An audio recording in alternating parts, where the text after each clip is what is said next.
Nagsisimula ang kwento ng sumakay sa isang bus si Haruto tulad ng iba upang pumunta sa paaralan, ngunit bago niya ito namalayan, ang tren ay bumangga sa kanyang bus na nagtatapos sa kanyang buhay sa sandaling iyon. Ang tanging naalala ni Haruto sa kanyang mga huling sandali ay ang pangako sa kanyang minamahal sa buhay na mananatili siya sa tabi nito magpakailanman. Ngunit nang magising siya, napagtanto niyang hindi na Haruto ang kanyang pangalan, ngayon ay Ryo, at binigyan siya ng Diyos ng mga lihim na kakayahan na siyang nagpalakas sa kanya.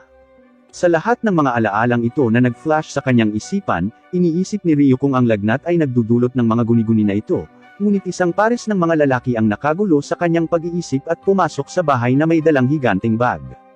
Pinagtatawanan ng mga lalaking iyon ang kanyang mabahong amoy, at sinabihan siyang lumabas upang linisin ang kanyang sarili.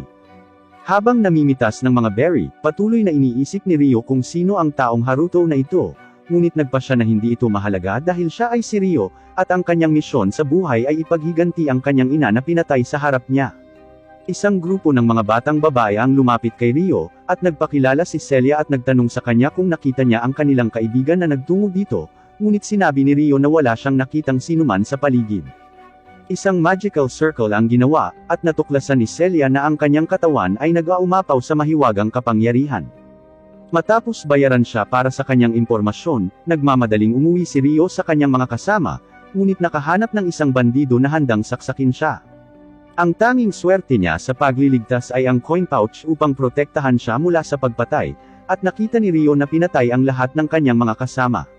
Ang bandido ay nakatayo sa harap ni Ryo, at habang malapit na niyang matugunan ang kanyang kapahamakan, tinawag siya ng isang babae na Haruto, at tinuturuan siya kung paano gamitin ang hindi kapani-pani walang mahiwagang enerhiya sa loob niya. Biglang tumaas ang kanyang bilis ng hindi maihahambing, at ang kanyang lakas ay dumarami habang inaatake niya ang tulisan. Sinimulan niyang iwasan ang bawat laslas na dumarating sa kanya, at ang kanyang liksi ay nagpapahintulot sa kanya na sipain ang bandido at kumapit sa kanyang braso, na binali ang mga buto sa loob niya. Sinugod siya ng bandido sa huling pagkakataon, ngunit pinabagsak siya ni Ryo, nawalan siya ng malay. Isang batang babae na umiiyak para humingi ng tulong ang maririnig mula sa bag, at nakita niya ang babaeng tinatanong ni Celia. Ang prinsesa ay nagmakaawa sa kanya na iligtas siya sa gulo na ito, ngunit nahimatay siya nang makita niya ang mga katawan sa tabi niya. Dinala siya ni Ryo kay Celia at sa kanyang mga kaibigan, ngunit ang tanging natatanggap niya ay isang sampal para sa isang gantimpala. Inakusahan nila siya bilang ang taong dumukot sa kanilang prinsesa, at dinakip siya sa kanilang punong tanggapan. Dumating ang isang grupo ng iba pang mga sundalo upang imbestigahan kung ano ang nangyari, at nakita nila ang bandido na pumatay sa lahat ng tao sa loob ng bahay. Gayunpaman, iniisip ng isang misteryosong lalaki na ito ay kapuspalad, at dinurog ang isang kristal na agad na pumapatay sa tao. Sa loob ng kabisera, nakatali si Ryo at tinanong kung paano niya kinidnap ang prinsesa. Itinatanggi niya ang lahat ng mga paratang na ibinabato nila sa kanya, ngunit ginamit ng sundalo ang kanyang bakal upang hampasin siya. Pinahirapan siya hanggang sa aminin niya na siya ang dumukot sa prinsesa, ngunit si Ryo ay hindi nagpatinag. Nagising ang prinsesa mula sa kanyang pagtulog, at tinanong siya ng kanyang mga kasama kung ano ang nangyari sa kanya. Sinabi niya sa kanila na si Ryo talaga ang nagligtas sa kanya, at dapat siyang ipatawag dito sa sandaling ito. Si Ryo ay binubugbog pa rin hanggang sa puntong malapit na siyang mamatay sa dami ng pang-aabuso na ginawa sa kanya, ngunit patuloy itong ginagawa ng sundalo upang maibalik ang kanilang reputasyon sa pagiging inutil, nang hayaan ng prinsesa na makidnap. Pumasok ang aide ng prinsesa, tinanong siya kung ano sa tingin niya ang ginagawa niya sa bata, at ipinaalam sa kanya na siya ang nagligtas sa prinsesa. Pinabayaan nila siya, ngunit ang kanyang katawan ay bumagsak dahil sa lahat ng mga buto na kanilang nabali, at nagmadali si Celia upang pagalingin siya. Matapos mawalan ng malay, nagising si Ryo sa mukha ni Celia, at humingi ito ng tawad sa lahat ng masamang nangyari sa kanya kahit na tinutulungan lang nito ang prinsesa. Ipinaalam niya sa kanya na ang hari ng bansa ay gustong makipagkita sa kanya pagkatapos na iligtas ang kanyang anak na babae, at pumayag itong makipagkita sa kanya.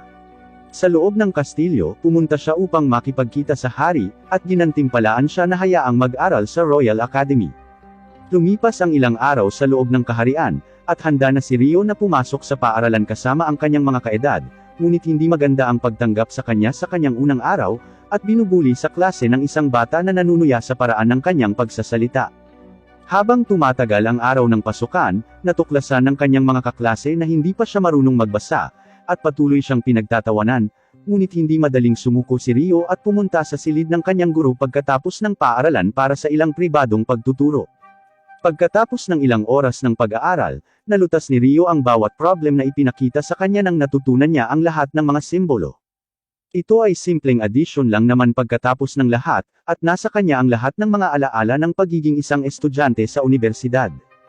Tinanong siya ni Celia kung may bumabagabag ba sa kanya sa paaralan habang umiinom ng tsaa, at nalulungkot siya na binubuli na siya, ngunit ipinagkibit-balikat ito at nagpanggap na walang mali. Lumipas ang ilang linggo sa pagsasanay ng espada, at sinabihan ng instructor si Rio na lumapit at makipag-spar sa kanya pagkatapos mapansin ang kanyang kawili-wiling porma. Ipinakita ni Rio ang kanyang hindi pangkaraniwang porma, at nagmamadaling lumapit sa instructor upang labanan siya. Ang kanyang mga aralin sa dojo mula sa kanyang lolo ay nagpapahintulot sa kanya na magpatuloy sa pag-atake habang pinapanatili ang kanyang depensa, ngunit patuloy na pinagtatawanan ng bully ang paraan ng paggamit niya ng kanyang espada. Ang instructor ay humanga sa husay ni Rio, at tinanong siya kung naisipan niyang maging kabalyero para sa kaharian, ngunit si Rio lang sa klase ang ayaw maging kabalyero.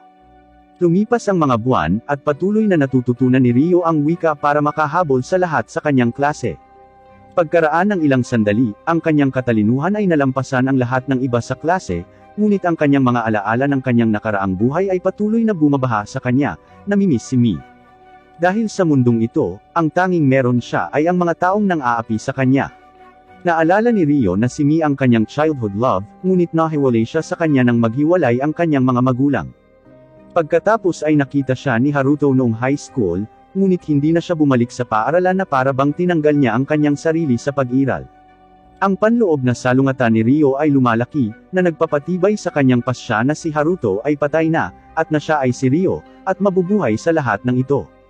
Kinaumagahan, inanunsyo ang mga resulta ng pagsusulit, at nagulat ang lahat nang makita ang isang ulilang walang tirahan na nakakuha ng perpektong marka kapareho ng prinsesa.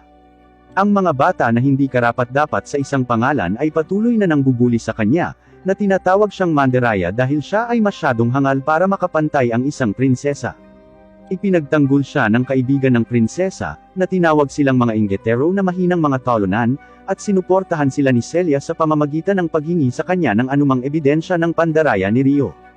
Umalis sila pagkatapos na mapahiya sa harap ng lahat, at kalaunan ay sinabi sa kanya ni Celia kung gaano siya nag-aalala tungkol sa paraan ng pang-aapi sa kanya ng mga bata. Tinanong siya ni Rio kung nakaranas siya ng katulad na pagtrato sa kanyang paglaki, ngunit sinabi niya sa kanya na kahit papaano ay nagkaroon siya ng mga kaibigan habang lumalaki. Sinabi sa kanya ni Rio na magiging maayos din siya, dahil mayroon siyang Celia bilang isang kaibigan pagkatapos ng lahat. Namumula si Celia na tulad ng isang tipikal na babae sa anime, na sinasabi sa kanya na wala siyang problema kung kaibigan niya si Rio. Lalong lumakas ang kanilang relasyon, at ipinangako ni Celia na lagi niyang yayakapin si Rio kung iiyak man ito sa lahat ng pambubuli. Lumipas ang mga taon habang magkasama sila, at bago nila mapagtanto, hinihiling si Rio na kumatawan sa paaralan sa susunod na Sword Arts Tournament. Ang hindi pinangalan ng mga bata ay hindi pa sumusuko, at tinatanggihan niya ang ideya na si Rio ang taong kakatawan sa paaralan. Itinanggi ng instructor ang kanilang mga pagtutol, at humanga si Celia sa kung gaano kalakas si Rio, at napansin niya kung gaano siya katangkad na ngayon. Sinabi niya sa kanya na siya ay naging napakalaki pagkatapos ng 5 taon, ngunit sinabi ni Rio sa kanya na siya ay maliit pa rin gaya ng dati.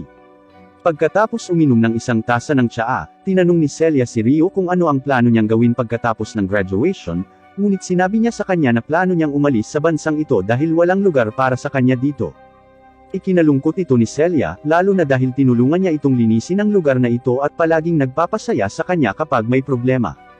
Humihingi ng paumanhin si Rio dahil kailangan niyang umalis, ngunit ipinaalala sa kanya na darating ang oras na siya ay ikakasal, kung saan tinanggihan ni Celia ang ideya ng pagpapakasal anumang oras sa lalong madaling panahon. Sinabi niya sa kanya na dapat niyang simulan ang pag-iisip tungkol dito sa lalong madaling panahon dahil maaaring siya ay tumanda. Ngunit pagkatapos ay sinabi sa kanya na siya ay cute at maganda kaya malamang na maraming magkakagusto sa kanya. Iniisip ni Celia kung saan siya dadalhin ng kanyang pakikipagsapalaran, at ang tanging hiling niya ay makapunta sa bansang dating tinitirhan ng kanyang ina bago ito mamatay. Napansin siya ni Celia na lumulutang sa kalungkutan, at iniisip kung ano ang maaaring nangyari sa kanyang buhay. Dumating ang araw ng paligsahan, at ang unang tagapagtanggol ng akademya ay si Rio. Sinabi sa kanya ng bata na wala namang umaasa sa kanya, ngunit dapat niyang iwasang hiyain ang akademya gamit ang kanyang kakayahan sa espada. Lumilitaw ang kanyang kalaban sa field, at ito ay walang iba kundi ang lalaking nagpahirap sa kanya ng walang kabuluhan noong siya ay bata pa. Nagsimula na ang labanan, at iniisip ng sundalo kung kinukutsa niya siya. Ang knight ay lumalaban ng todo gamit ang kanyang buong lakas, dahil siya ay na-demote mula noong insidenteng iyon 5 taon na ang nakararaan, ngunit ang kanyang galit ay nagdulot lamang sa kanya upang magmadaling umatake at ikompromiso ang kanyang posisyon sa proseso, na nagpapahintulot kay Rio na alisin ang kanyang espada sa hangin, at tapusin ang laban. Ang sundalo ay naging isang kahiyahiya na talunan, at sinabi sa kanila na hindi lang niya inaayos, at magiging mas seryoso, ngunit sinigawan siya ng referee na tanggapin ang kanyang pagkatalo bilang isang marangal na knight sa halip na isang desperado. Kinagabihan pagkatapos ng paligsahan, isang misteryosong lalaki ang nakipag-inuman sa sundalo, na naghahanap sa kanya ng impormasyon. Tinanong niya siya kung sino ang estudyanteng iyon, dahil siya lang ang nanalo sa isang laban habang ang kanyang mga kaedad ay natalo. Ibinunyag ng sundalo na si Rio ang nagligtas sa prinsesa 5 taon na ang nakakaraan, at nakuha nito ang atensyon ng misteryosong lalaki. Kinabukasan, nasa sabik si Celia na batiin siya sa kung gaano siya kahusay na lumaban, ngunit nakita niya si Rio na naglalakad patungo sa isang babae na nagtapat ng kanyang pagmamahal sa kanya, at nagtataka kung ano ang tunay na nararamdaman niya para sa kanya. Sa kanyang mga klase, tinuturuan ni Celia ang lahat tungkol sa paggamit ng kidlat upang kontrolin ang mahiwagang kapangyarihan, ngunit sinasabi ng bata na tinuturuan lang sila nito dahil si Rio ay hindi man lang makontrol ang alinman sa kanyang mahiwagang kakayahan. Sa lahat ng kalokohan na sinasabi niya, nakakagawa lang siya ng maliit na globo ng liwanag, at ipinakita ni Celia sa klase na kailangan mong kontrolin ang maraming orbs ng liwanag ng sabay-sabay para tunay na makabisado ito. Kumanga si Rio sa kanyang kontrol, at nagtataka kung bakit nagagawa niyang makopya ang mahika ng iba pagkatapos lang makita ito. Pagkatapos ng klase, lumapit ang isa sa mga bully kay Rio at sinabi sa kanya na itigil na ang pang-aakit sa mga babae kahit saan dahil lang sa nanalo siya sa isang kalokohan. Si Celia ay tumayo para kay Rio, ngunit sinabi sa kanya ng bully na inaakit din siya ni Rio. Itinanggi niya na nangyayari ito, ngunit sinabi sa kanya ng bully na hindi mananatiling tahimik ang kanyang buhay kung ipagpapatuloy niya ang paglalaro ng mga emosyon ng mga babae. Nakita ito ng prinsesa, si Flora, at nagalit na siya ay maling inaakusahan. Sinisisi niya ang kanyang sarili sa dahilan ng lahat ng mga problemang ito para sa kanya at iniisip kung paano niya mababayaran ang kanyang pagligtas sa kanya. Lumipas ang ilang linggo, at ipinaliwanag ng nakakainis na bata sa iba pa niyang klase ang kanilang class operation na dapat nilang tapusin para sa mataas na grado. Ibinunyag niya na nakakuha siya ng classified information mula sa mga upperclassmen, at pinadala ng kaibigan niya kay Rio ang lahat ng bagahe dahil hindi siya marunong mag-magic. Tinanggap ni Rio ng hindi tumututol, ngunit masama ang loob ni Flora para sa kanya at tinanong siya kung maaari niyang tulungan siyang dalhin ito. Si Rio ay nananatiling isang magalang na tao, at si Flora ay nakaramdam ng sama ng loob para kay Rio na patuloy na kailangang harapin muli ang lahat ng ito. Dumating ang mga goblins upang salakayin sila, ngunit pinabagsak sila ng mga estudyante ng walang anumang problema, at pinagtatawanan si Rio dahil siya lang ang hindi nakagawa ng kahit ano. Pero ang hindi nila alam ay si Rio lang ang nakakapansin sa misteryosong lalaking nagbabantay sa kanila. Nang makarating sila sa dulo ng landas at sa tingin nila ay tapos na sila, nakakita sila ng isang higanteng bangin bago ang finish line. Ngunit bago nila maintindihan ang kanilang sitwasyon, dumating ang isang grupo ng mga orc at inilunsad ang kanilang mga sibat sa kanila. Pinipigilan ni Rio ang isa sa kanilang mga welga, ngunit ang bully ay nalaslas sa paa ng isa sa kanilang mga sibat. Tumakbo ang bully patungo sa isa sa mga estudyante na nagtulak sa kanya papunta sa prinsesa. Bumagsak si Flora sa bangin ng hindi inaasahan, at tumakbo si Rio sa kanya ng buong bilis, sumisid at itinulak siya pabalik sa bangin upang iligtas ang kanyang buhay. Ang mga orc ay patuloy na nakikipaglaban sa mga estudyante, ngunit sila ay nagsasama-sama upang pangasiwaan ang kalaban sa kanilang paraan gamit ang kanilang mga mahiwagang kakayahan. Natalo nila ang mga orc sa kanilang sarili at nagdiwang, ngunit iniisip ni Rio kung babalik ba siya sa kanila dahil hindi siya nagkaroon ng anumang pinsala sa pagkahulog gamit ang kanyang misteryosong mahiwagang kakayahan na iniregalo sa kanya. Sinisisi ng mga estudyante ang bully sa pagtulak kay Flora mula sa bangin, ngunit sinisikap ng bully na sisihin si Rio dahil siya ang nagtulak sa kanya, at gumawa ng senaryo para ibigay ang lahat ng pagsisi sa kanya. Ang natitirang mga mag-aaral ay naniniwala sa kanyang kwento. Kahit na sinusubukan ni Flora na minindagan para sa kanya, napagtanto ni Rio na kahit na ang kanyang mga hiling na makapagtapos sa akademi na ito ay hindi matutupad, at habang sinusubukan ni Flora na alisin ang pagsisi kay Rio, isang higanteng halimaw ang lumilipad sa itaas, na humaharang sa kanila mula sa kanilang paglabas. Ang lahat ng mga mag-aaral ay muling naggrupo at ginamit ang kanilang mahiwagang kakayahan, ngunit ang higanteng halimaw ay napabagsak ang lahat ng kanilang mga mahiwagang sandata, at naiiwasan ang alinman sa kanilang mga pag-atake. Wala sa mga mag-aaral ang may pagkakataon laban sa kanya, at habang tumatakbo sila palayo upang maiwasan ang kanilang kamatayan, si Flora lamang ang nananatili upang pagalingin ang isa sa kanyang mga bumagsak na kasama. Dumating ang halimaw mula sa kanyang likuran na handang tapusin siya, ngunit pumasok si Rio upang laslasin ang halimaw sa huling segundo. Sa kanyang mahiwagang kakayahan, pinahuhusay niya ang kanyang bilis at liksi, na nagpapahintulot sa kanya na maglaslas patungo sa halimaw, at umiwas sa lahat ng mga pag-atake na dumarating sa kanyang daan. Ang halimaw ay tumalon sa langit upang maghanda ng isang malakas na atake, ngunit iniwasan ito ni Rio at ipinagpatuloy ang kanyang pag-atake upang pigilan ang halimaw. Pinipigilan ni Rio ang lahat ng atake na dumarating sa kanya, at naghahanda na tapusin ang halimaw. Sinugod niya ang halimaw, tumakbo sa katawan nito at tinapos ito sa pamamagitan ng pagputol sa ulo. Dumating ang iba pang estudyante para masiguradong okay si Flora, ngunit lumayo si Rio sa sitwasyon para maiwasang malaman ng sinuman sa kanila na buhay pa siya. Lumipad mula sa itaas ang misteryosong lalaki, iniisip na ito ay isang kawili-wiling pag-unlad, at hindi pa siya nakakita ng isang bata na gumagamit ng secret spirit arts. Kinagabihan, pumunta si Celia upang makipagkita sa punong guro, ngunit narinig niya itong nakikipag-usap sa mga magulang ng bully. Nauunawaan ng punong guro na malamang na walang ginawang mali si Rio, ngunit nagpa siya na ibigay ang lahat ng sisi kay Rio upang iligtas ang reputasyon ng royal family kahit na ito ay maling akusasyon sa kanya. Sa gabi, nag-aalala si Celia na hindi na niya makikita si Rio, ngunit kumakatok siya sa kanyang pintuan at palihim na pumasok. Tumakbo si Celia patungo sa kanya, niyakap siya at sinabi sa kanya kung gaano siya nag-aalala para sa kanya. Sinabi niya sa kanya ang tungkol sa maling paratang na inilagay nila sa kanya, ngunit naiintindihan ni Rio na walang sinuman ang aamin sa kanyang katotohanan dahil siya ay isang ulilang walang tirahan. Pinasalamatan niya si Celia sa pagiging ang tanging tao na laging nandyan para sa kanya, at sinabi sa kanya na siya lamang ang taong gusto niyang magpaalam bago pumunta sa tinubuang bayan ng kanyang mga magulang. Kahit na magkalayo na sila, sinabi sa kanya ni Rio na padadalhan niya ito ng mga sulat na nasa pangalan ni Haruto, at tumayo para umalis. Tinanong siya ni Celia kung magkikita pa sila, at sinabi nito sa kanya na babalik talaga siya para sa kanya. Binigyan niya siya ng hiling na ligtas na paglalakbay, at umiiyak habang matiyagang naghihintay sa lahat ng kanyang mga liham. Noong gabing iyon, inutusan ng ama ng bully ang isang batang babae na tinatawag na Leticia na hanapin si Rio, at patayin siya gaano man siya kalayo. Si Rio ay sumugod sa bansa sa hindi kapani-paniwalang bilis, at tumatalon sa anumang halimaw na humahadlang sa kanya. Pagkatapos ng 3 araw ng mahabang paglalakbay, nakarating siya sa kaharian ng Galwark, kung saan hindi pa nakakarating ang balita ng kanyang krimen. Isang misteryosong babae ang naglalakad sa likuran niya, at pakiramdam niya ay may kakaiba sa bayang ito. Sa loob ng bayan, tinanong siya ng isang chef kung gusto niyang subukan ang alinman sa pasta na naimbento ni Lizelot, at nagtataka si Rio kung paano napunta ang pasta mula sa kanyang mundo patungo sa isang ito na may parehong pangalan. Nagbabayad si Rio para sa isang mangkok, tinikman ang pagkain, iniisip kung ang taong ito ay mula sa parehong mundo ni Haruto.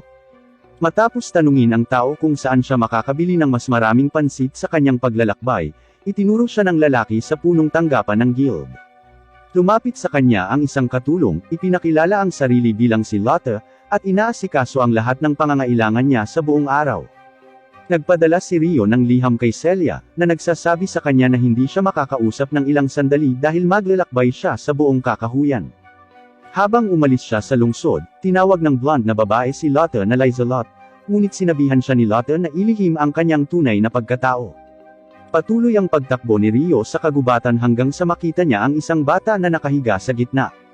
Yumuko siya para masiguradong okay lang siya, ngunit lumingon ito sa kanya at naghagis ng lason na pangil patungo sa kanya, halos mawalan siya ng malay bago niya i-neutralize ang lason. Ang babaeng pusa ay nagmamadaling lumapit sa kanya sa napakabilis na bilis, at bahagya niyang iniiwasan ang kanyang mga atake habang ina-activate ang kanyang mga pisikal na pagpapahusay. Ang kanyang galaw ay bumilis habang siya rin ay nag-enchant sa kanyang pisikal na kakayahan, at siya ay naglulunsad patungo sa kanya gamit ang kanyang punyal, ngunit siya ay patuloy na nahaharangan at iniiwasan siya. Binabaan niya ang kanyang espada, at ginamit ang kanyang superior na martial arts para itumba siya sa kanyang pwesto, hawak ang kanyang kutsilyo sa kanyang leeg. Ngunit nagsimula siyang umiyak at sinabi sa kanya na ayaw niyang mamatay. Nagsimulang umiyak ang batang babae para sa kanyang ina, at nawalan siya ng malay gamit ang kanyang spirit arts. Matapos siyang itali, napansin niyang may inilagay na collar of submission sa kanya, at iniisip niya kung maaalis niya ito sa mahikang natutunan niya. Ina-activate niya ang dispel magic gamit ang kanyang kamay, at nasira ang collar. Sa loob ng mga alaala ni Latifah, naaalala niyang nasa isang bus siya at namatay pagkatapos ng pagbangga. Nagising si Latifah sa pambubuli ng bata sa kanya, sinabihan siyang magiging masunuri niyang kapatid na babae at tatawagan siyang kanyang iginagalang na kapatid. Tumanggi siya, kaya kinuryente niya ang kanyang isip at pinilit siyang magpasakop. Nagising siya mula sa kanyang masamang panaginip, at sinabi sa kanya ni Rio na kung gusto niyang mabuhay, hindi niya dapat subukang lumaban. Tinanong siya ni Rio, at tinanong siya kung sino ang naglagay sa kanya ng collar of submission sa kanyang leeg. Nagsimulang umiyak si Latifah, sa wakas ay napagtanto na natanggal na ang collar niya, at sa wakas ay nakalaya na siya. Kino-comfort siya ni Rio, at sinabi sa kanya ni Latifah na hindi niya alam ang pangalan ng kanyang master, ngunit sinabi sa kanya na ang kanyang kapatid ay tinatawag na Stuart, at napagtanto ni Rio na ang bully ang nagpasunod sa kanya. Tinanong ni Rio si Latifah kung balak pa rin niyang patayin siya, ngunit sinabi niya sa kanya na hindi niya ito sasaktan.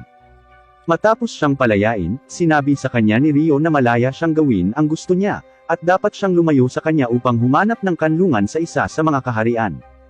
Gayunpaman habang lumalayo siya, patuloy na sinusundan siya ni Latifah at tinanong siya kung maaari niya itong samahan, ngunit binalaan siya ni Rio na dapat siyang mag-ingat sa isang taong sinubukan siyang patayin.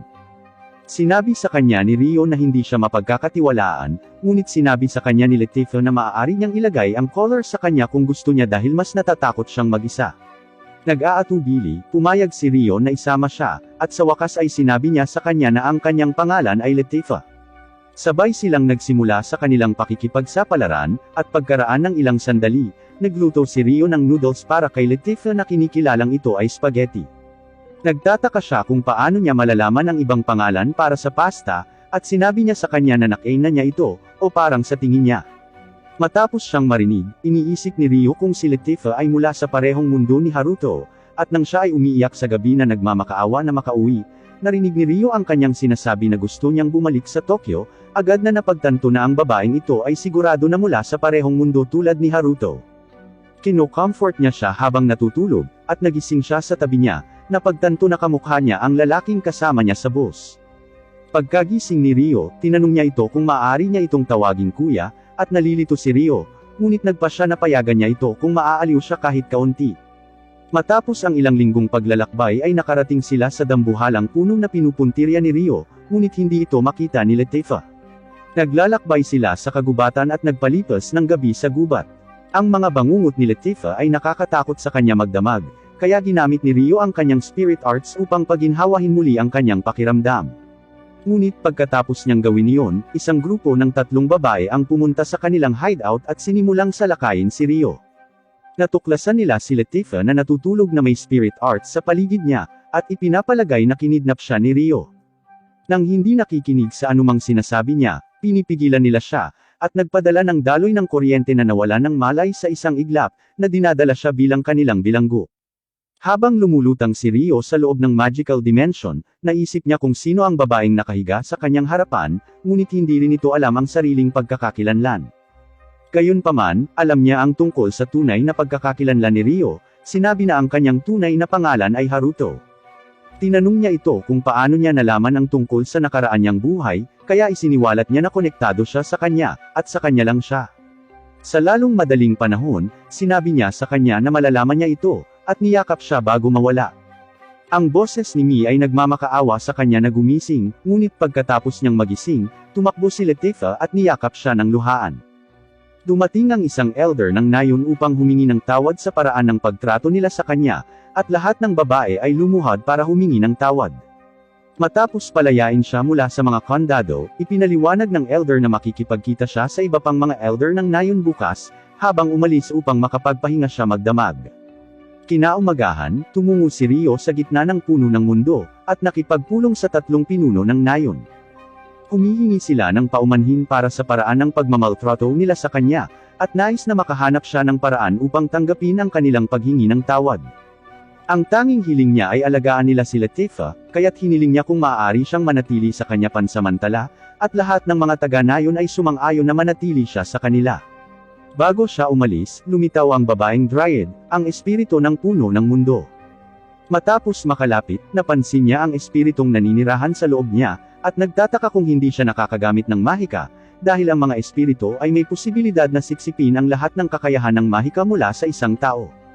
Napagtanto ni Rio na palagi siyang hindi nakakagamit ng magic dahil doon, kaya hinawakan ng babaeng Dryad ang kanyang mukha, at sinubukang imbestigahan ang espiritu sa loob niya. Sinabi niya na mayroon itong hindi kapanipaniwalang dami ng magic sa loob, at napagtanto niyang mayroong isang hugis tao na espiritu na natutulog sa loob niya. Sila ang pinakabihirang uri ng mga espiritu na umiiral, at muling isa sa alang-alang ng mga elders kung dapat nilang simulan ang pagtrato sa kanya na parang isang saint, isa sa pinakamataas na titulong ipinagkaloob sa isang tao.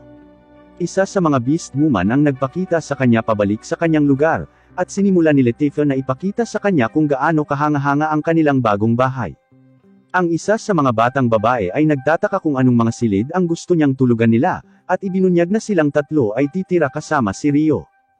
Dumating si Ursula at ipinagtapat na plano niya na magsama sila. Pagkatapos ng lahat, makakatulong ito sa kanya na malaman ang tungkol sa kanilang mga tradisyon sa village, at para kay Latifah, magagawa niyang magkaroon ng malalapit na kaibigan na maaaring tumingin sa kanya. Nang makita ang punto sa kanyang mga salita, malugod na tinanggap ni Rio na magsimulang mamuhay kasama sila, at nais na mamuhay silang masaya sa isa't isa. Sa paglipas ng mga buwan, nagsimulang matutunan ni Rio ang spirit magic ng kanilang village, at ginugol ang lahat ng oras niya sa pag-aaral ng kanilang kultura.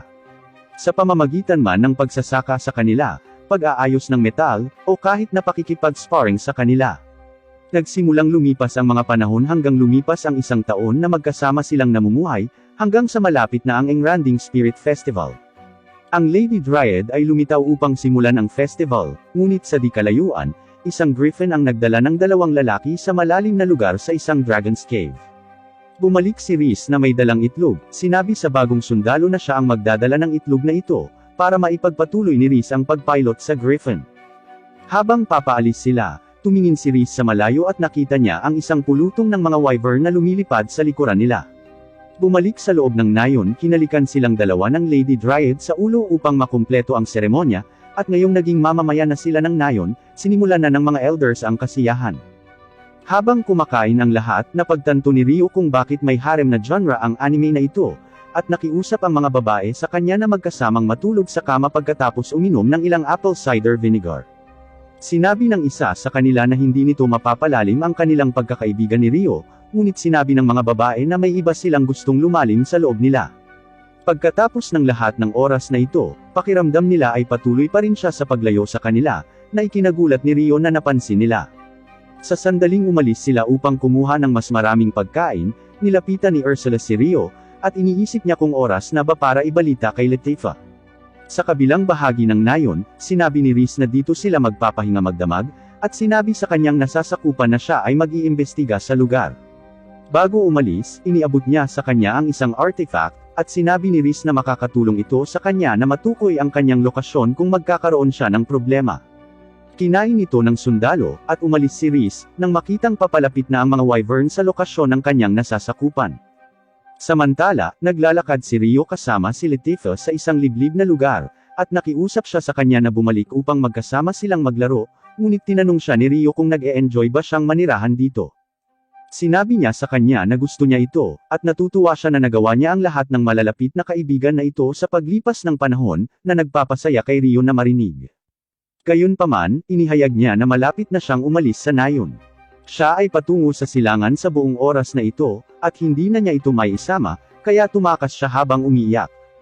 Binabalaan ni Lady Dryad ang mga taga-nayon tungkol sa nalalapit na presensya ng lahat ng mga wyvern, at nagpadala ng hukbo ng mga babaeng beast upang hanapin ang dahilan sa likod ng kanilang pagtitipon. Kasabay nito, pinasok ni Rhys ang mas malalim na bahagi ng Wyvern Cave, at natagpuan ang lahat ng mga itlog na nakatago sa ibang lugar, kaya sinimulan niyang itabi ang mga ito sa kanyang void box. Ang mga babaeng beast ay patuloy na naghahanap sa kagubatan hanggang sa matagpuan nila ang Griffin. Habang papalapit sila sa lalaki, tinutukan niya sila ng kutsilyo at nagsimulang lumipad palayo. Sinubukan ng kanilang pinuno na barilin siya gamit ang kanyang kidlat, at napansin nilang patungo siya sa puno ng mundo. Ngunit bago pa man sila makagawa ng anuman, isang higanteng wyvern ang lumitaw mula sa likuran, at ang lalaki ay halos hindi nakaiwas sa pag-atake nito. Ang iba pang mga wyvern ay nagawang maabutan siya, at pagkatapos matipo ni Rhys ang lahat ng mga itlog, dinurog niya ang bato upang pigilan ang puso ng kanyang nasasakupan, na nagpapadala sa kanya na mahulog sa Griffin. Si Latifah ay naglalakad pabalik sa nayon at ang itlog ay nahulog sa kanyang harapan, na nagkapira-piraso. Habang tinitingnan ang sanggol na dragon, ang itim na wyvern ay lumitaw sa kanyang harapan, at sumisigaw sa paghihirap nang makita kung paano nasaktan ang anak nito. Naghahanda ito ng isang atake ng hininga ng apoy patungo kay Latifah, ngunit inihagis ni Alma ang kanyang wind tornado upang iligtas siya mula sa pag-atake. Ipinatawag niya ang kanyang mga beast familiar at sinubukang harapin ang itim na wyvern ng mag-isa, ngunit ang kanyang hammer strike ay walang epekto, at siya ay napatalsik ng paglulunsad pabalik sa puno. Sa sandaling makarecover siya, nilipol ng wyvern ang kanyang beast familiar sa pag-atake ng hininga ng apoy, at sinubukan ni Latifah na gambolain ang dragon para bigyan ng oras si Alma saglit. Nagpatuloy siya sa pagtakbo, ngunit habang hinaharangan ng dragon ang kanyang paggalaw at handang umapak sa ibabaw niya, naglunsad si Rio ng icicle para patumbahin ang dragon, at inalis si Latifah mula sa kapahamakan. Muli siyang tumalon patungo sa dragon at ginamit ang kanyang bagong spirit technique para durugan ang itim na wyvern gamit ang kanyang mga kamay. Inihanda ng wyvern ang pinakahuling hininga nitong inferno, ngunit inihagis ni Rio ang kanyang wind sphere patungo sa dragon upang pigilan ang paggalaw nito. Gayunpaman, ito ay may kaunting epekto lang, kaya nagpatuloy si Rio upang i-cast ang kanyang kakayahan sa Giga Inferno sa bibig ng dragon, at sinipa ang panga nito pasarado, pinirito ang utak nito sa sandaling yon. Matapos makita ang pagkatalo ng kanilang pinuno, ang iba pang mga wyvern ay umatras.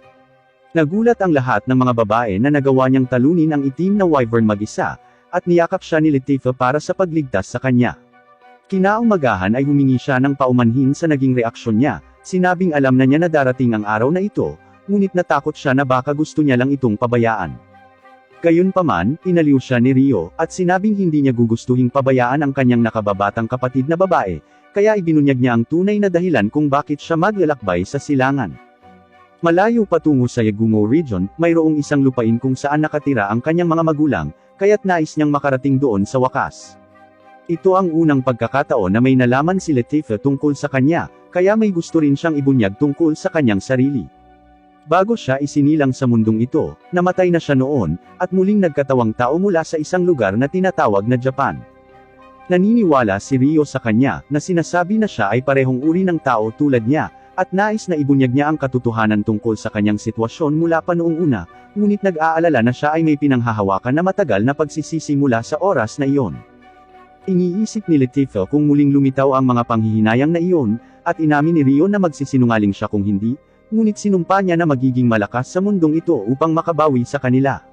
Nangangako siya na magiging mas malakas din siya para sa kanya, at maghihintay hanggang sa araw na bumalik siya.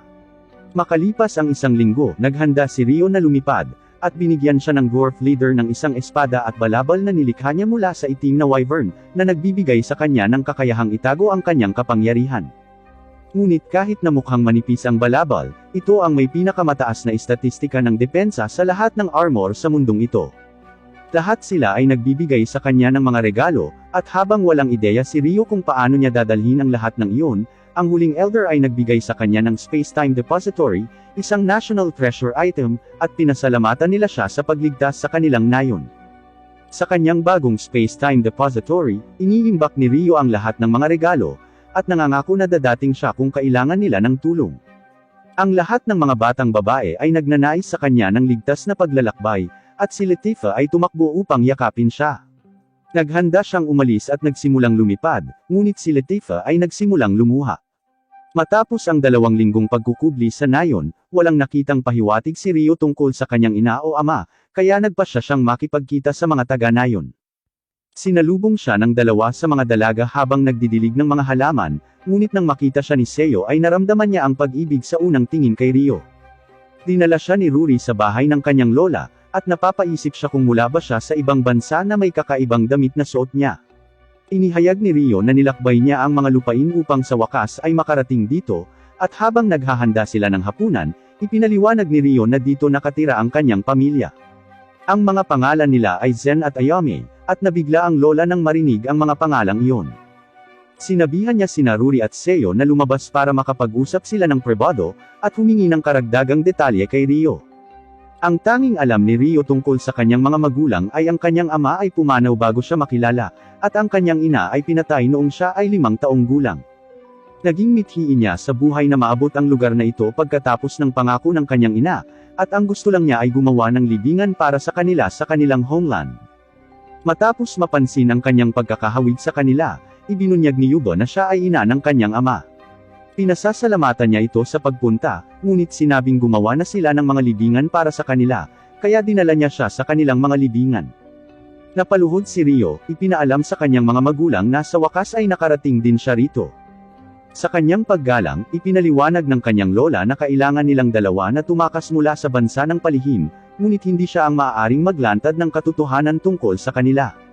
Gayunpaman, kung handa siyang manatili dito kasama niya, maaari niyang malaman ang higit patungkol sa kanila. Ang tanging kamag-anak niya ngayon ay si Rory, na nagkataong pinsan ni Rio. Umalis siya, at sinabihan siyang tamasahin ang kanyang kapayapaan dito. Kinaumagahan, maagang gumising si Rio para tumulong, ngunit nakalimutan ni Rory na nandito si Rio at nakita niya ang kanyang dibdib. Habang nagluluto, ginamit ni Rio ang kanyang mahika upang gumawa ng tubig, at pumasok si Seo sa kanila kasama ang kanyang kapatid na si Shin. Napagtanto niya na kailangan niyang makipagkumpetensya para sa kanyang kapatid na babae ngayon, ngunit nasarapan sa pagkain ni Rio. Matapos niyang kainin ang pagkain ni Rio, hiniling ng lola sa kanya na isama si Rio bilang isang mangangaso, kaya hinahamon niya itong makipagkarera sa field. Sa sandaling umalis siya, inaasar ni Rory si Seo sa paraan ng pagtawag niya sa pangalan ni Rio, ngunit sinabi ni Seo na iniisip niya na mula siya sa Maharlika. Sa loob ng kagubatan, binaril ni Rio ang isang pambihirang ibon gamit ang kanyang unang arrow, at napagtanto ni Shin na magkakaroon siya ng matinding kompetisyon. Ngunit ang mga henerasyon sa kasalukuyan ay dahan-daang nabulok ang kanilang mga utak, at nagsimula silang manghuli ng pabaliktad ang kanilang mga pana. Nagtataka si Shin kung bakit hindi siya nakagawa ng kahit isang tama, kaya lumalayo siya sa galit. Sa lahat ng dumi na naipon sa kanyang katawan, nagpasya si Rio na magtayo ng paliguan sa tabi mismo ng kanilang tahanan gamit ang kanyang spirit arts, ngunit sinimulan siyang silipin ng mga babae. Sa paglipas ng mga linggo, dahan-daang naging tipikal na residente ng nayon si Rio, at sa wakas ay dumating na ang araw ng pag-aani. Nagsimulang sumigaw ang isang grupo ng mga lalaki para humingi ng tulong, at sa kabilang bahagi ng nayon, iniisip ng 3 nagbabantang lalaki na sina Rory at Seo ay naging magagandang babae. Naghanda si Shin na suntukin siya, ngunit pinaalalahanan siya ni Rory na maaari itong magsimula ng digmaan dahil si Gon ay anak ng kanilang kalapit na village president. Tinanong niya si Gon kung bakit siya nasa village nila, kaya sinabi niya na gusto niyang manatili sa bahay ni Rory sa gabi dahil baka maging asawa niya ito balang araw. Sinigawan siya ni Shin na umalis na, at sumugod siya para suntukin, ngunit hinarang ni Gon ang kanyang atake, at sinakal siya ng isang kamay. Dumating si Yuba at sinabihan siyang bitawan si Shin. Humingi siya ng paumanhin sa ngalan niya, at pinayagan siyang manatili sa loob ng isang guest hut, hanggat hindi siya umaalis dito. Habang naglalakad palayo ay napansin ni Gon si Rio at inakala niyang mahina siya kaya pilit niya itong tinatalisod pero siya ang nasasaktan. Sinabihan ni Yuba ang lahat na manatiling magbantay para sa gabi, ngunit dahil si Shin ay nakatira mag-isa kasama si Seo, nakiusap siya kay Yuba na isama siya sa gabi, at pumayag siya. Bago sila matulog, hiniling ni Rio na maglagay sila ng protective amulet sa sulok ng kanilang kwarto para sa gabi. Sa loob ng kubo ni Gon, humanga ang kanyang mga alipores sa kung gaano niya kahusay na sinira ang sarili niyang kariton, at sinabi ni Gon sa kanila na mag-e-enjoy sila sa kanilang munting pagbisita bukas. Paglubog ng araw sa susunod na araw, sinasanay ni Rio ang kanyang giga-chad na katawan, at sinabi sa mga babae na naririnig niya ang kanilang mga pag-uusap mula sa malayo. Nagtataka sila kung bakit siya walang humpay sa pagsasanay, ngunit sa tingin ni Rio ay medyo nakakahiya habang inaalala ang pangako niya kay Mi. Ang layunin niya ay balang araw ay maging sapat na malakas upang protektahan ang babaeng pinapahalagahan niya, ngunit nag-aalala na baka may kasama na itong iba sa puntong ito. Narinig ni Seo ang mga salitang iyon, at namuo ang kalungkutan sa kanyang puso. Kinagabihan, may pumasok na lalaki sa kwarto ni Seo at Ruri, pero na-activate ang amulet. Sinimulan niyang isara ang bibig ni Ruri, at nang sisigaw na sana si Seo para humingi ng tulong, nagbanta si Gon na sasaktan ang kaibigan. Gayunpaman, ang kanyang mga alipores ay binugbog, at nakita niya si Gon sa ibabaw ni Ruri, na nagpapaalala sa kanya kung paano pinatay ang kanyang ina. Lalong lumaki ang galit ni Rio, at habang tumatakbo si Gon papunta sa kanya, binaligtad siya ni Rio ng isang beses, inilunsad siya sa labas. Tinapakan niya ang kanyang leeg, at sinimulan siyang suntukin sa mukha ng paulit-ulit. Ang mga batang babae ay nakikiusap sa kanya na huminto, at ang iba pang mga lalaki ng nayon ay dumating upang pigilan siya bago niya wakasan ang buhay ni Gon. Napagtanto ni Yubo na muntik samantalahin ni Gon ang mga babae, at umalis si Rio na parang alpha. Ito ang pangalawang pagkakataon na gusto niyang wakasan ang isang tao, at ang namumuong paghihiganti na ito ay nag-aalab sa loob niya sa buong oras na ito. Ngunit nang hindi niya namamalayan, hinila na siya patungo sa pagkakakilanlan ni Haruto. Humina ang kanyang determinasyon, ngunit ang hangarin na ito para sa paghihiganti ay nagparamdam sa kanya na wala siyang pinagkaiba sa lalaking tumapos sa kanyang ina. Kinaumagahan, nagpakita si Lord Hayate, isang mensahero mula sa kaharian, upang mangolekta ng buwis at maghatid kay Gon sa bilangguan. Tinanong siya ni Yubo kung maaari siyang magdala ng liham sa isang mahalagang tao sa loob ng kaharian, kaya nangako si Hayate na ihahatid ito, at umalis kasama si Rio. Makalipas ang ilang araw, nakarating ang team sa kabisera. Pagkatapos nilang ipadala si Gon sa bilangguan, naglibot si Rio sa bayan kasama si Seo, at iminungkahi ng isa sa mga mangangalakal na bumili siya ng regalo para sa kanyang cute na kasintahan. Sinubukan ni Seo na ipaliwanag na hindi sila nagde-date, pero sinabi ng babae na cute daw silang magkasama, kaya dapat ay kumuha sila ng souvenir para gunitain ang kanilang pagbisita. Tinanong siya ni Rio kung may gusto ba siya, at sinabihan ng babae si Seo na magandang asal ang tumanggap ng regalo paminsan-minsan. Nagpapasalamat si Rio sa babae, at nakita ni Seo ang isang cute na petal ng bulaklak na inilagay niya sa kanyang buhok. Sa tingin niya ay maganda ito sa kanya, kaya binili niya ang mga ito sa ginang, at bago sila umalis, sinabihan siya ng mga ngalakal na ipaglaban siya ng husto para sa kanya bago siya nakawin ng ibang babae. Sa gitna ng bayan, sinubukan ng isang lalaki na gumawa ng isang pagkidnap ng isang babae, at sinubukang tumakbo kasama niya, ngunit ginamit ni Rio ang kanyang martial arts para itumba siya at iligtas ang babae. Tumakbo ang kanyang bantay upang protektahan siya, ngunit tumakas si Rio nang lumitaw ang mga Royal Guard. Nabalitaan ng ama ng batang babae, si Goki, ang balita, at sinabi niya kay Hayate ang tungkol dito. Inisip ni Hayate kung may kinalaman ba ito sa sulat na ipinadala ni Yubo para sa kanya, at nabigla siya nang makita ang mga salita sa loob. Nanginginig ang mga kamay niya, napaisip siya kung may nakilala si Hayate na Rio. Habang naglalakad pa uwi, binati ng lalaki si Rio at hiniling siya ng sandali ng kanyang oras. Sa loob ng kanilang bahay, isiniwalat nila na kilala nila ang kanyang ina, ang dating prinsesa ng bansang ito. 20 taon na ang nakalilipas, ang kanilang kaharian ay nasa digmaan, at ang kanyang ama ay ang pinakadakilang sundalo na namumuno sa Allied Forces. Nang makita ang kanyang talento, ipinagkatiwala sa kanya ng hari ang proteksyon ng kanyang anak na babae, at hindi nagtagal silang dalawa ay nagkaroon ng pagmamahal sa isa't isa. Ngunit hindi nagtagal ang kanilang kapayapaan, at nang magsimula ang negosasyong pangkapayapaan, hiniling ng kalaban na kaharian na patayin ang ama ni Rio, at ang kanyang ina ay pakasalan ang kanilang prinsipe. Ang mga kasuklam-suklam na pangyayari na ito ang dahilan kung bakit tumakas ang kanyang mga magulang, at walang nagawa ang hari kundi panuurin ang kanyang anak na babae na makatakas sa kanilang tahanan. Nakiusap si Goki kay Rio na makita ang hari at reyna ng bansang ito, ang kanyang mga lolo't lola mula sa panig ng kanyang ina. Pinag-isipan ito ni Rio at pumayag. Sa umaga, ang hari at reyna ay nabigla nang sa wakas ay makilala ang kanilang apo, at naisip na kamukha niya ang kanyang ina. Pakiramdam ni Rio na ang reyna ay kamukha din ng kanyang ina. Tinanong siya ng mga ito tungkol sa kanyang ina at ama, ngunit hindi gaanong naaalala ni Rio ang pamumuhay kasama sila. Masyado pa siyang bata para makilala ang kanyang ama, ngunit naalala niyang ang kanyang ina ang taong walang tigil sa pagngiti. Gayunpaman, ang lahat ng iyon ay natapos noong siya ay 5 taong gulang, dahil ang isang taong nagngangalang Lucius ay patuloy na tumulong sa kanila pagkatapos mamatay ng kanyang ama. Sa nakamamatay na araw na iyon, ang kanyang ina ay umalis sa bahay at sinabi sa kanya na huwag magbukas sa mga estranghero. Ngunit nang dumating si Lucius, binuksan ni Rio ang pinto dahil lumaki siya kasama niya. Pero mapait siyang ngumiti at sinipa si Rio patungo sa upuan. May mga ahas na nagpapanggap na tao sa mundong ito, ang isiniwalat ng lalaki, at nakita ng kanyang ina kung paano niya sinasaktan ang kanyang anak. Hinawakan siya nito at sinaksak. Iyon ang huling alaala niya sa kanya, at nagsimula siyang manirahan sa mga slum hanggang siya ay 7 taong gulang. Anuman ang nangyari, hinding-hindi niya mapapatawad si Lucius, kahit na hindi siya maibabalik ng paghihiganti. Gamit ang kanyang mga kamay, ipinangako niyang tatapusin ang lalaki. Naiintindihan ng kanyang lolo ang kanyang desisyon, ngunit nais niyang magsanay siya sandali sa ilalim ni Goki. Siya ang pinakamalakas na mandirigma sa buong bansa, at umaasa na ito ay maghahanda sa kanya para sa kanyang pakikipaglaban kay Lucius. Sa loob ng asyenda, pareho silang naghahanda na makipag-spar laban sa isa't isa, at tumalon si Rio patungo sa kanyang kalaban para umatake.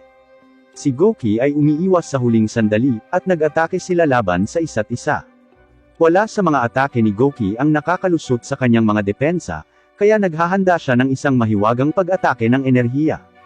Ito ang kanyang sikretong pamamaraan, ang First Blade Air Slash, at ipinagtanggol ito ni Rio gamit ang kanyang water magic, na binubulag ang kanyang kalaban upang sumugod at tapusin ang laban. Humanga ang hari at naisip na hindi nakakailanganin ng pagsasanay, ngunit pinasalamatan sila ni Rio sa kanilang pagsasaalang-alang, at umaasa na balang araw ay ipakilala sila sa kanyang pinsan. Bumalik silang lahat sa kanilang nayon, ngunit nang magtaka si Ruri kung saan nagpunta si Rio, itinuro ni Seo ang puntod ng kanyang pamilya. Para patuloy na mabuhay si Rio, hindi na siya makakatakas kaya't ipinangako niyang tatanggapin niya ang sama sa loob niya para maprotektahan ang mga taong pinapahalagahan niya. Habang nagsimulang magbago ang mga panahon, naunawaan ni Rio na kailangan niyang umalis sa nayon sa lalong madaling panahon, ngunit hindi niya alam kung paano sasabihin ang balita kay Seo. Kaya't pagdating ng Tagsibol, nilapitan siya ni Rio habang nagtatanim siya ng palay at inayos ang kanyang pamamaraan. Sinabing nais niyang siya na ang magsusubaybay sa lahat habang wala siya. Nagulat siya sa mga salitang iyon, at nagtataka siya kung ano ang ibig niyang sabihin sa pag-alis, kaya sinabi niya sa kanya na aalis siya sa nayon sa Taglagas. Hindi niya alam kung babalik siya ng regular, ngunit napansin niya ang mga luhang pumapatak mula sa mga mata nito. Nang matapos siyang magtanim ng palay noong araw na iyon, bumagsak siya sa bahay, at nakita ni Shin ang kapatid niyang umiiyak.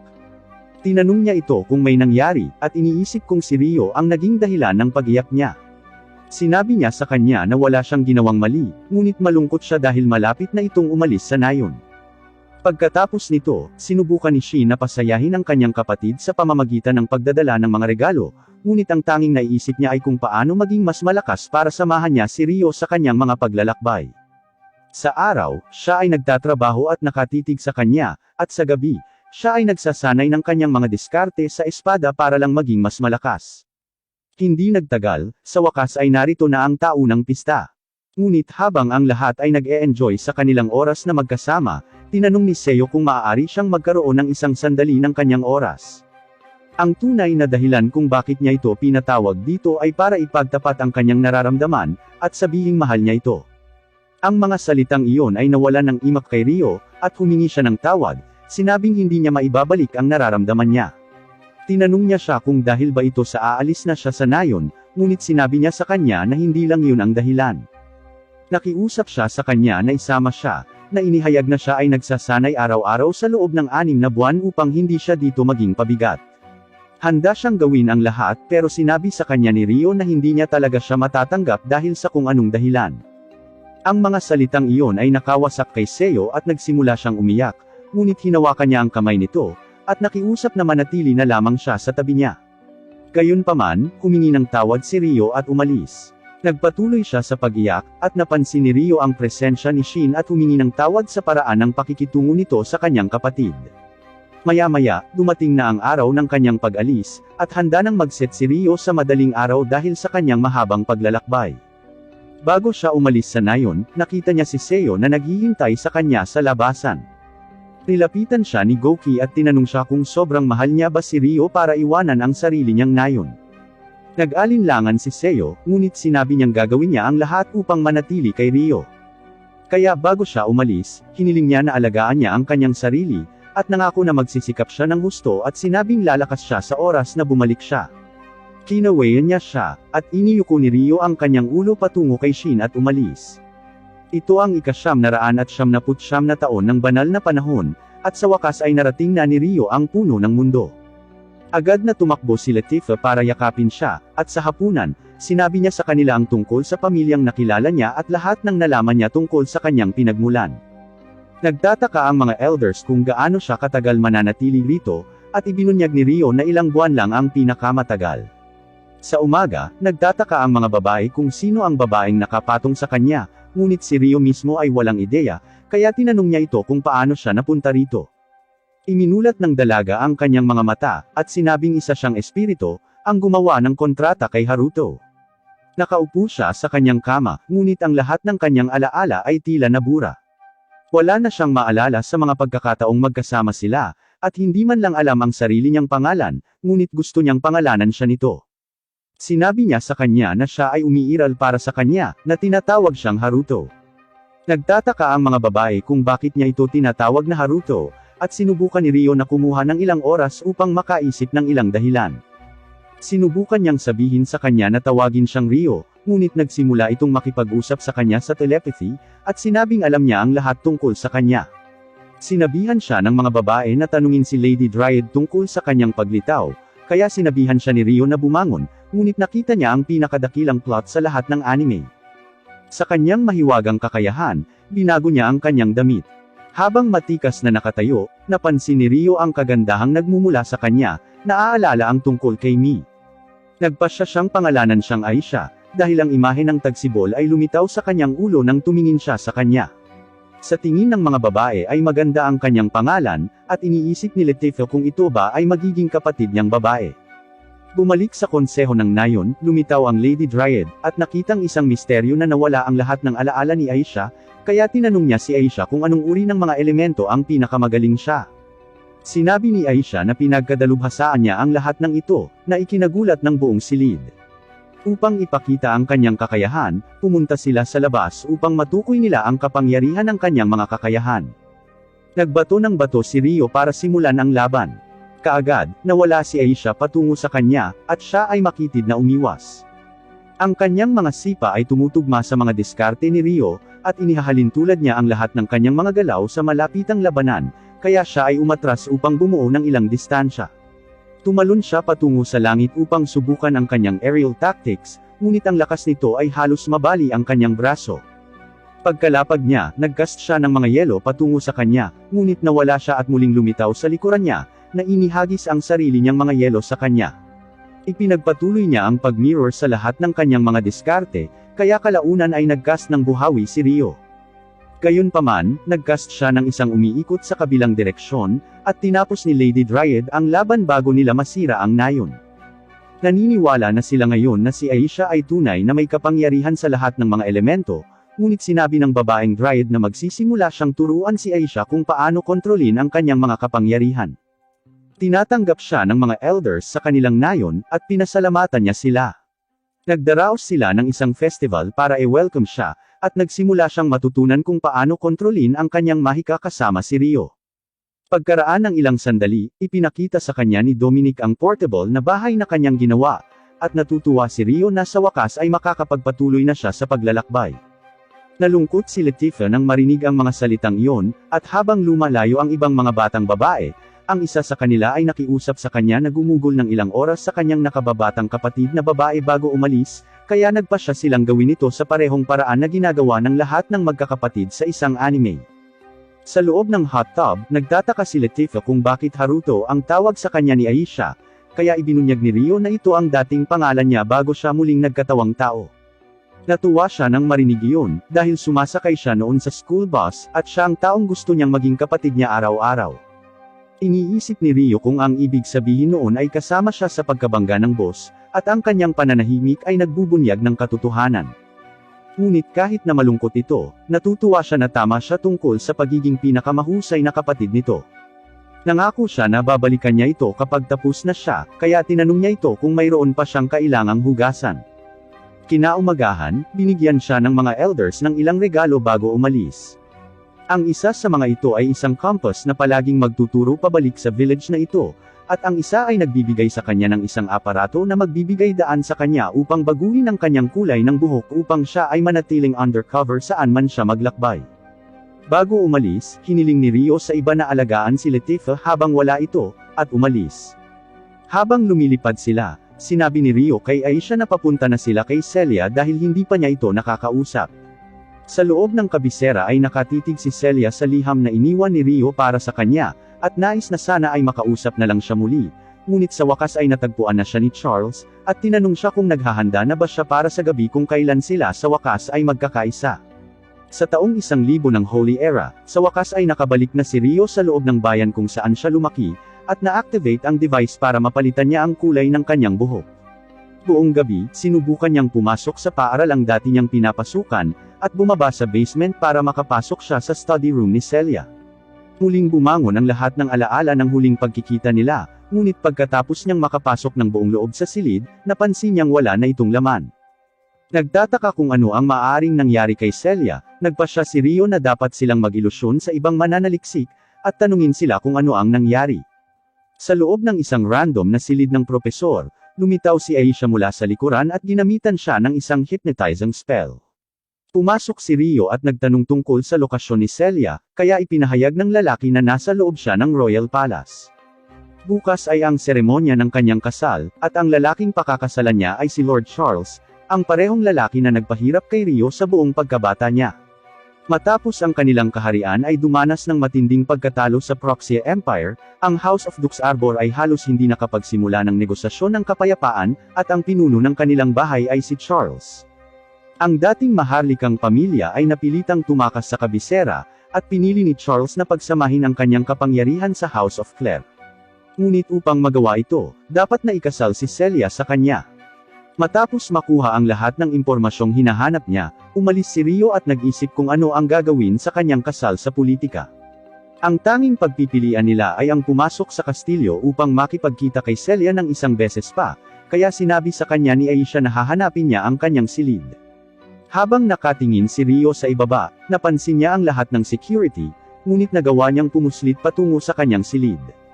Sa loob, naghanda si Celia na maging pag-aari ng isang tao sa natitirang bahagi ng kanyang buhay. Binuksan niya ang kanyang drawer, at ang huling hiling niya ay makita muli si Rio. Ngunit pagkatapos ng lahat ng mga taon na ito, nawalan siya ng pag-asa na makita siya muli, at inilagay ang liham patungo sa apoy. Bumukas ang pinto, at sinabihan siya ni Rio na tumahimik, na inihayag na sa wakas ay dumating na siya upang makita siya, tulad ng ipinangako niya. Walang pagdadalawang isip, tumakbo siya papunta sa kanya at niyakap siya, pakiramdam niya hindi na ito panaginip. Sinabi niya sa kanya na namiss niya ito, at napansin niyang tumangkad siya, ngunit sinabi ni Rio kay Celia na siya ay katulad pa rin ng dati. Sinisigawan niya ito dahil sa pagiging bolero pa rin niya pagkatapos ng lahat ng oras na ito, ngunit natutuwa siyang makita kung gaano siya naging malakas at galante. Nagsimula siyang maghanda ng tsaa, para inumin nila ito tulad ng dati. Pero tinanong siya ni Rio tungkol sa kasal, iniisip kung ito ba talaga ang gusto niya, lalo na't ang lalaking pakakasalan niya ay si Charles, ang masamang lalaking nagpahirap kay Rio. Sinusubukan niyang magpanggap na gusto niya ang kasal na ito, na sinasabi na si Charles ay magalang at mabait sa babae, ngunit alam ni Rio na nagsisinungaling siya. Gayunpaman, sinisigawan niya ito na pakasalan siya sa halip kung sa tingin niya ay nagsisinungaling siya, at dalhin siya sa isang lugar na malayo, at gugulin ang natitirang bahagi ng kanyang buhay kasama siya. Ang mga salitang iyon ay ikinagulat ni Rio, ngunit patuloy niyang sinabi na nagbibiro lamang siya, at nagmamakaawa sa kanya na kalimutan ang kanyang sinabi. Sinabi niya sa kanya na huwag pumunta sa seremonya dahil ito ay nakakahiya, at sinabi sa kanya na umalis bago dumating ang mga gwardya. Kinaladkad niya ito palabas ng silid, at bumagsak pagkatapos niyang isara ang pinto. Sa sandaling umalis siya sa kastilyo, naisip ni Celia na natutuwa siya na tinupad niya ang kanyang pangako, ngunit alam niya na hindi niya hahayaang madamay siya dito. Sa itaas ng kastilyo, nagsimulang mag-isip si Rio kung paano niya matutuklasan ang tunay na layunin ng kasal na ito, at nangako si Aisha na tutulungan siya. Humingi ng paumanhin si Rio sa palagi niyang pagtulong sa kanya, ngunit nangako si Aisha na palagi siyang nasa tabi nito, at maaari itong lumapit sa kanya kung sakaling may kailangan siya. Kinaumagahan, binati ni Charles si Reese pagkatapos ng kanyang mahabang paglalakbay, sinabi na nais niyang bigyan siya ng maayos na pagtanggap. Nag-alok pa siya na magpalipas ng gabi sa kanyang tahanan, ngunit sinabi ni Reese na hindi siya ang ikakasal ngayong gabi. Nang ilabas niya ang mga salitang iyon, naramdaman niya ang presensya ng isang makapangyarihang espiritu, at nagdahilan para siyasatin ito. Inihanda ni Celia ang sarili na maging manika ng isang tao sa natitirang bahagi ng kanyang buhay, at iniwan ang kanyang tolda para makita ni Charles. Inakbayan siya nito, sinasabing huwag mag-alala kung kinakabahan siya, dahil tuturuan siya ng 7 asawa niya ng lahat ng kailangan niyang malaman. Pagkaalis niya, ipinaliwanag ng unang asawa, si Tenesina, na lilinawin niya ang mga bagay mula sa simula. Anuman ang kanyang mas mataas na katayuan, siya ay magiging isang kasangkapan para sa kanila, at susundin ang bawat isa sa kanilang mga utos. Sinubukan ni Celia na sabihin na naiintindihan niya, at pinagtatawanan ni Tenesina ang kanyang hitsura at tinawag siyang pangit, ngunit patuloy na sinusubukan ni Celia na panatilihin ang ngiti sa kanyang mukha. Tumakbo ang kasambahay upang ipaalam kay Celia na dumating na si Prinsesa Cristina, at napansin ni Cristina ang kakilakilabot na ugali na ibinibigay sa kanya ng ibang mga asawa, kaya hiniling niya na magkaroon ng pribadong pag-uusap kay Celia. Pagkaalis ng mga kapatid na babae ni Cinderella, nagsimulang uminom ng tsaa ang dalawang babae. Natutuwa si Cristina na sa wakas ay nagkita na silang muli, ngunit humihingi ng paumanhin sa pagiging incompetent ng kanyang royal family. Kasalanan nilang lahat kung bakit napilitan si Celia sa kasal na ito, at nalungkot siya na inalis niya ang kanyang ngiti. Noong pumasok siya sa academy, walang araw na hindi ngumingiti si Celia. Pero ngayon ay para na siyang ibong nakakulong sa loob ng hola, kaya nangako si Cristina na kung may hiling man si Celia, gagawin niya ang lahat para maging posible ito. Naglalakad-lakad si Charles kasama si Alfred, ang pinakamalakas na mandirigma sa buong bansa, ngunit sinabing ito ay kapuspalad para sa kanya. Ngayong nakuha na ni Charles ang posisyon ng Supreme Ruler, kukontrolin niya ang buong militar para sa kanyang kasal, at sinasabi sa kanya na alamin ang kanyang lugar. Sa wakas ay nagsimula ang kasal, at ang buong bansa ay napuno ng kagalakan nang magsimula ang parada. Pero may isang taong hindi ngumiti, at si Celia yon. Hinawakan ni Charles ang kamay niya, sinabing hindi na siya makapaghintay hanggang sa mapalalim ang kanilang relasyon ngayong gabi. Lahat ito ay bahagi ng kanyang plano na isang araw ay pamahalaan ang kaharian. Habang nagmamaneho sila, napansin ni Aisha na kalmado si Rio, kahit na naghahanda ng harapin ang isang buong bansa, ngunit sinabi niya sa kanya na siya lamang ang nagliligtas sa kanyang mga nerbiyos mula sa pag-collapse. Sa wakas ay lumapit sa kanila ang karwahe ni Celia, at umalis si Aisha upang makipag-usap kay Celia gamit ang kanyang telepathy. Sinabi niya kay Celia na manatiling kalmado, at ipinahayag na siya ang espiritu ni Rio, at pinapanood siya nito sa gitna ng karamihan. Napangiti siya nang makita ang mukha nito, ngunit tuluyang lumabas ang mga luhang pinipigilan niya. Siya ang isang taong ayaw niyang makita ito, ngunit natarante si Charles at nagtaka kung bakit siya nagsimulang umiyak. Sinabi niya sa kanya na napakaraming damdamin ang lumubog ng sabay-sabay, at napuno siya ng kagalakan sa pagiging totoo ng kanilang kasal. Sa paglingon niya, nawala na si Rio, at wala ni isa sa mga komunikasyon niya ang nakarating kay Aisha. Iniisip niya kung pantasya lang ba ang lahat ng iyon. Ito ang magiging bagong buhay niya, at magiging manika siya magpakailanman. Ngunit habang inaabot niya ang kamay niya, tumakbo si Rio sa gitna ng mga tao. Sinimulan niyang patalsikan ang lahat ng mga gwardya, at kahit na sinubukan siyang harangan ng buong militar, ginamit niya ang kanyang mahika sa hangin para matangay silang lahat. Inihanda ng mga mage ang kanilang mga kakayahan sa photon bullet, ngunit nagawa niyang iwasan ang bawat isa sa kanilang mga pag-atake at lumipad sa ibabaw nila. Nagsimulang magpanik ang militar at ginamit ang lahat ng kanilang mana, ngunit sinubukan ni Charles na aliwin si Celia, na sinasabi na sila ang pinakamalakas na opisyal sa buong bansa. Nagpatuloy siya sa pagbubuga ng katarantaduhan, habang pinapabagsak ni Rio ang bawat isa sa mga guard, at tumakbo pasulong upang maghatid ng mapangwasak na suntok sa bituka ni Charles. Sa wakas ay nakasama na rin niya si Celia, kaya ang una niyang ginawa ay humawak ng kutsilyo sa leeg nito. Habang ang lahat ay natigilan sa lugar, nagsimula siyang makipag-usap sa telepathically kay Celia, na sinasabi sa kanya na ito ay bahagi ng kanyang plano. Nagsimulang magpumiglas si Charles, ngunit sinabihan siya ni Rio na tumahimik bago niya durugan ang kanyang gulugod sa harap ng lahat ng nandito. Nangako siya kay Celia na acting lang ito. Ang tanging dahilan kung bakit niya ipinaglalaban ang buong kaharian ay dahil gusto niyang tanungin siya sa huling pagkakataon kung ang kasal na ito ay kanyang kalooban. Sinabi niya sa kanya na pumayag na siya sa kasal na ito, ngunit muling tinanong siya ni Rio kung ito ba talaga ang kalooban niya.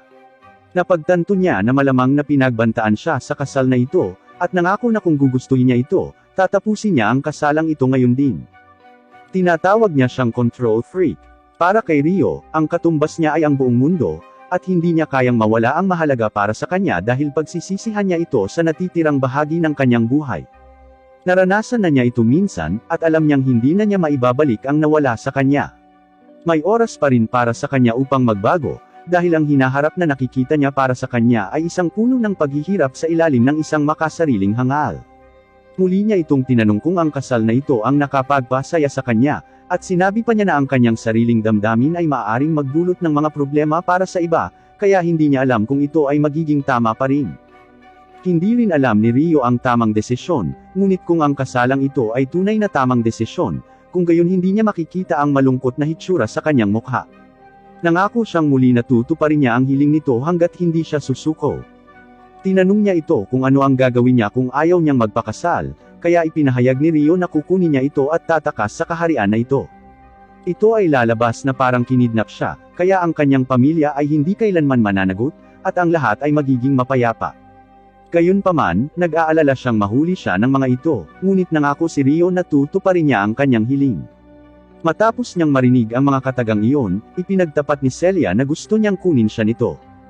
Ang mga salitang iyon ang lahat ng gustong marinig ni Rio, at sumigaw sa buong bansa na kikidnapan niya ang nobya ni Charles para ipahiya ito.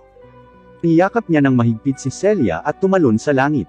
Nag-aalala ang kanyang ama sa kanya, ngunit sinubukan niyang ngumiti para ipaalam sa kanya na magiging maayos siya. Inutusan ni Charles ang mga tropa na sundan siya, ngunit dumating si Alfred mula sa likuran upang pigilan ang mga ito sa pagsira sa formation. Gayunpaman, hindi sila nakinig sa kanyang mga salita dahil hindi siya ang namamahala, at nagawa ni Rio na tumalon sa kanilang lahat ng madali. Sinabi sa kanya ni Alfred na nahulog siya sa kanyang bitag, at tinawag siyang tanga dahil sa hindi niya nahulaan mula pa noong una. Ang mga mage ay naglunsad ng mga photon bullet patungo sa kanya, ngunit hinarang ni Rio ang bawat isa sa mga pag-atake gamit ang kanyang wind arts. Napansin ni Reese na siya rin ang taong gumamit ng spirits arts ilang taon na ang nakakaraan, kaya nagpasya siyang maglunsad ng isang malakas na atake sa kanya, ngunit madali itong hinaranggan ni Rio. Matapos mawala ang alikabok, nagsimula siyang tumakbo, at sinubukan siyang sundan ng mga griffins. Nagsimulang sumigaw si Charles sa army, ngunit sinabi ni Alfred na siya ang mamamahala sa militar upang matiyak na hindi mawawala ang kidnapper. Napasigaw si Charles na kasalanan ni Alfred ang pagpapaalis sa lalaki, ngunit tinanong siya ni Alfred kung may koneksyon ba siya sa kidnapper ni Celia. Naisip ni Charles na maaaring may napupuot sa kanya, kaya sinabi ni Alfred na maaaring maging sospek ang bawat mamamayan sa bansang ito. Napahiya si Charles at sinigawan si Alfred na asikasuhin na ang isyong ito.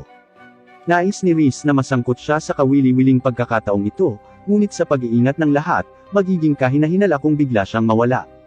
Patuloy na tinatakbuhan ni Rio ang mga bubong ng mga bahay, at binalaan si Celia na tatakbo siya ng mas mabilis para takasan ang mga griffin. Naisip niya na ang vibration mula sa mga stroke ng kanyang binti ay magaspang, at sinabi sa kanya na maaari siyang pumunta ng mas mabilis sa ngayon.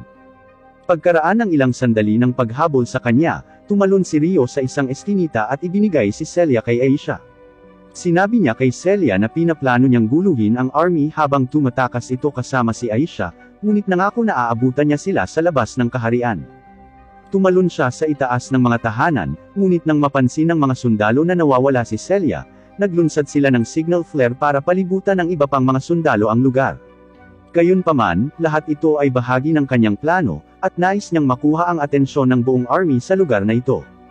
Nagsimulang magpaputok muli ang mages patungo sa kanya, ngunit nagawang iwasan ni Rio ang lahat ng kanilang mga pag-atake habang siya ay tumalon mula sa gusali patungo sa gusali.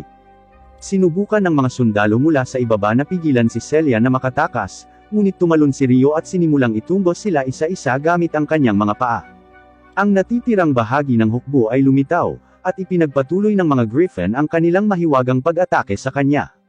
Habang siya ay ginulo, dalawang sundalo ang sinubukang labanan siya, ngunit hinarap sila ni Rio ng madali at nagsimulang pigilan ang kanilang buong army. Pagkatapos niyang alisin ang lahat ng humahadlang sa kanya, lumitaw si Alfred, at naalala ni Rio kung sino ang lalaking iyon. Sinabi niya sa lahat ng tropa na linisin ang lugar bago sila mapinsala, at humarap laban kay Rio. Agad siyang sumugod, ngunit halos hindi niya napigilan ang mga atake ni Rio. Kahit na sa kanyang bilis, hindi nagawang matamaan siya ni Alfred, ngunit napansin ni Rio na ang kanyang espada ay na-enchant ng isang malakas na spell na yumanig sa lupa sa ilalim niya.